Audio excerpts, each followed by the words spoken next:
Wa ujri akan dialirkan alaihi kepadanya rizquhu rizkinya juga. Artinya kalau dia di surga akan selalu dikasih rizki. Wa aminal fattan, dan dia aman dari mungkar dan nakir. Sebagian ulama mengatakan yang dimaksudnya adalah tidak ditanya sama mungkar dan nakir. Malah datang malaikat mungkar dan nakir ini malah memberi yaitu ayem-ayeman. Nah, malah dijak jagongan kalau mungkar dan nakir. Nah, karena سبيل الدموع سبيل مريح تنهد يا صاحي كي تستريح. بسم الله الرحمن الرحيم. وعن سهل بن سعد dari Sahal bin Sa'ad radhiyallahu taala anhu anna Rasulullah sungguhnya Rasulullah sallallahu alaihi wasallam qala beliau bersabda ribatu yaumin wa ribatu yaumin, berjaga fisabilillah, berjaga sehari di dalam jalannya Allah, khairun adalah lebih baik fit dunya minat dunya daripada dunia, wa ma 'alaiha dan apa yang di atasnya. Ibadahnya aslinya adalah berjaga di satu tempat perbatasan antaranya daerahnya orang Islam dan orang kafir. Nah, ditakutkan orang kafir itu akan menyerang daerah Islam. Aslinya seperti itu. Tapi sebagian riwayat pun ribat ini bisa diartikan macam-macam sebetulnya kalau diluaskan itu. Dan Nabi itu dia pernah berkata bahwa orang yang dia ini habis sholat maghrib tidak pulang, bukan meneruskan langsung nunggu sholat itu. Setelah sholat nunggu sholat lagi, itu dikatakan sebagai ribat. Wadhalikumur ribat, itu juga ribat. Jadi nunggu setelah sholat nunggu sholat lagi, itu juga ribat. Makanya sebagian ulama itu menamakan pesantren juga ribat. Karena orang ribat itu orang selalu berjaga supaya Islam itu Islam diri kita ataupun Islam keluarga kita atau umat ini tidak rusak atau tidak dihancurkan oleh setan. Makanya juga ribat. Orang di pondok ini juga begitu, jaga diri di tempat yang steril, menjaga dirinya dari semua perkara yang membuat terjerumus ke subuhat atau perkara haram, atau menjaga, bisalah itu. Maka sebagian ulama mengatakan ribat juga. Ada lagi yang kalau aslinya yaitu jaga perbatasan antara negeri Islam dan negeri kafir. Wa mawdi'u sawti ahadikum, dan tempat cemetinya salah satu kalian, minal jannati dari surga, khairun adalah lebih baik minad dunya wa ma 'alaiha daripada dunia dan apa yang di atas dunia. Mawdi'us saut itu adalah tempat cemeti. Tempat cemeti itu artinya jadi orang-orang zaman dulu itu kalau bepergian kemudian mereka itu singgah di suatu tempat untuk istirahat di pinggir jalan begitu. Maka mereka itu untuk menandai tempatnya, ini sudah dibooking tempat itu untuk buat istirahat, untuk tidur, maka diletakkan di situ itu cemeti kendaraannya itu. Atau dikasih tanda itu, ini sudah tak tempati, ini sudah tempati. Ya kira-kiranya ya sebesar orang buat istirahat bisa tidur di tempat itu. Tanah segitu itu lebih baik daripada dunia seisinya di surga sana itu. Wa mawdi'u sawti ahadikum, tempat cemeti salah satu kalian minal jannati di surga, khairul minad dunya wa ma 'alaiha, lebih baik daripada dunia seisi dan apa yang di atas dunia. Maksudnya ukuran sekecil. Nah, ini hanya kiasan saja. Tanah yang kecil gitu saja di surga itu lebih baik daripada dunia dan isinya. warauhatu, dan sore yaruhuha, yang dia pergi sore-sore, al-abdu hamba fisabilillah, dalam jalan-jalannya Allah, awal ghadbatu, atau sepagi, khairun, adalah lebih baik, minad dunya wa ma 'alaiha, daripada dunia dan apa yang di atas dunia. Muttafaqun alaih. Ini semuanya ini akan kita lihat semuanya benar apa adanya kalau kita nanti sudah mati. Itu tidak apa. Yang iman ya hanya orang yang beriman.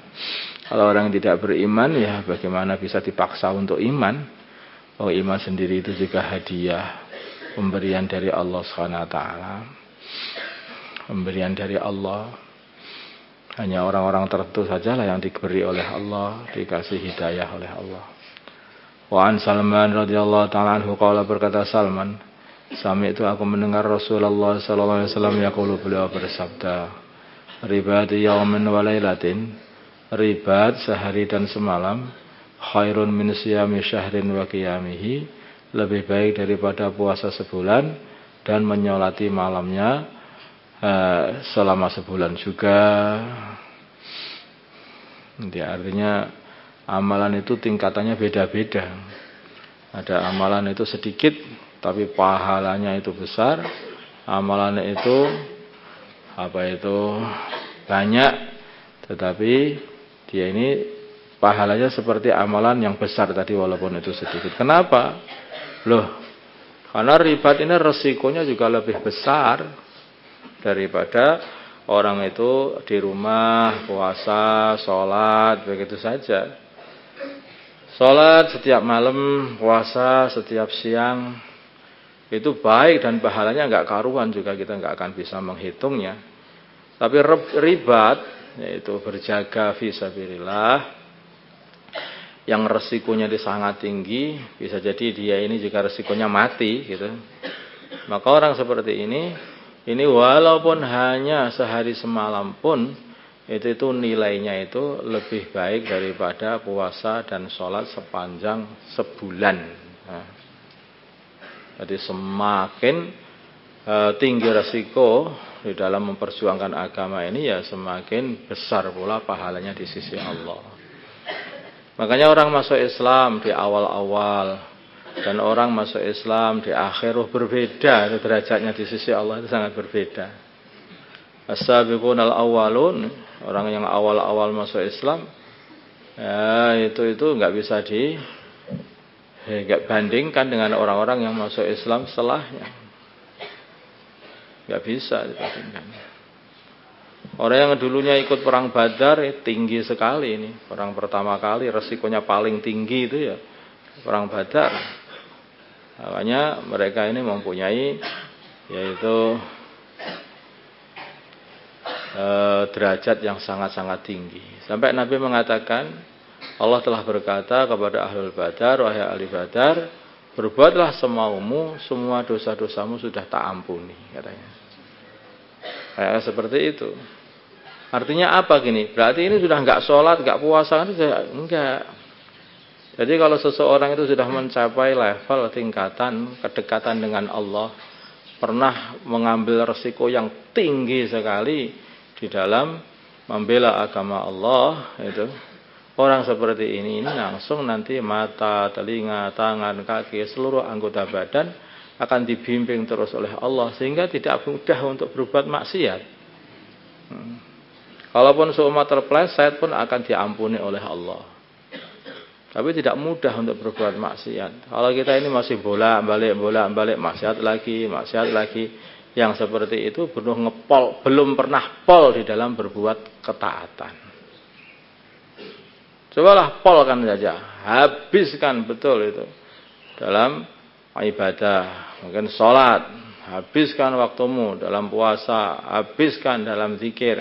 Nanti pada suatu hari kamu akan nyampai satu tingkatan yang kamu itu kenikmatannya itu di dalam zikir, dalam sholat, dalam ibadah, dalam sedekah, sehingga susah untuk meninggalkan taat itu susah. Artinya kamu itu sudah dibimbing untuk taat oleh Allah. Wa ma yazalu 'abdi yataqarrabu ilayya bin nawafil hatta uhibbah.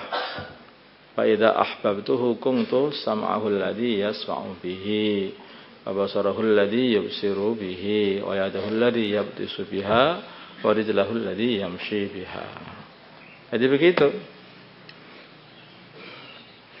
Jadi ketika seseorang itu sudah mendekatkan diri kepada Allah sampai Allah cinta kepada dia, maka Allah akan bimbing dia ini. Terus senengannya itu taat. Senengannya itu taat. Ya, kalau orang itu belum seneng taat, itu hakikatnya belum pernah ngepol dekatnya kepada Allah. Kenapa saya ini kok masih nakal terus? Karena kamu belum pernah baik yang sungguh-sungguh. Kenapa saya mesti bolak-balik begini ini? Yalah, kamu belum pernah tobat yang sungguh-sungguh. Itulah permasalahannya di situ itu. Allahu Akbar. Wa in mata, bila mana dia mati fihi di dalam ribat tadi, jara maka akan menjalankan, mengalirkan alaihi kepadanya amaluhu amalnya alladzi kana ya'malu yang dia dulunya beramal. Dia akan terus amalannya mengalir terus, dapat pahala terus, kayak masih diamalkan terus walaupun dia sudah mati. Wa ujri akan dialirkan alaihi kepadanya rizquhu, rizkinya juga. Artinya kalau dia di surga akan selalu dikasih rizki. Wa aminal fattan, dan dia aman dari mungkar dan nakir. Sebagian ulama mengatakan yang dimaksudnya adalah tidak ditanya sama mungkar dan nakir. Malah datang malaikat mungkar dan nakir ini malah memberi yaitu ayem-ayeman. Nah, malah dijak jagongan karena mungkar dan nakir. Nah, mungkar dan nakir ini wajahnya itu sangat menyeramkan begitu. Begitu orang tahu saja maka ini sudah ketakutan sehingga susah gelagapan lah untuk menjawab pertanyaan-pertanyaannya. Tetapi kalau orang itu mati dalam keadaan ribat, maka dia ini aman dari pertanyaan kubur. Sudah aman, sudah jelas. Allahumma salli ala sayyidina Muhammad wa ala ali sayyidina Muhammad. كما صليت على سيدنا إبراهيم وعلى آل سيدنا إبراهيم في العالمين إنك حميد مجيد اللهم ارحم أمة سيدنا محمد اللهم اغفر لأمة سيدنا محمد اللهم أصلح أمة سيدنا محمد اللهم آلف بين قلوب أمة سيدنا محمد اللهم انصر أمة سيدنا محمد اللهم أعز بهم سلطانا نصيرا صلى الله على سيدنا محمد النبي الأمي وعلى آله وصحبه وسلم الحمد لله رب العالمين.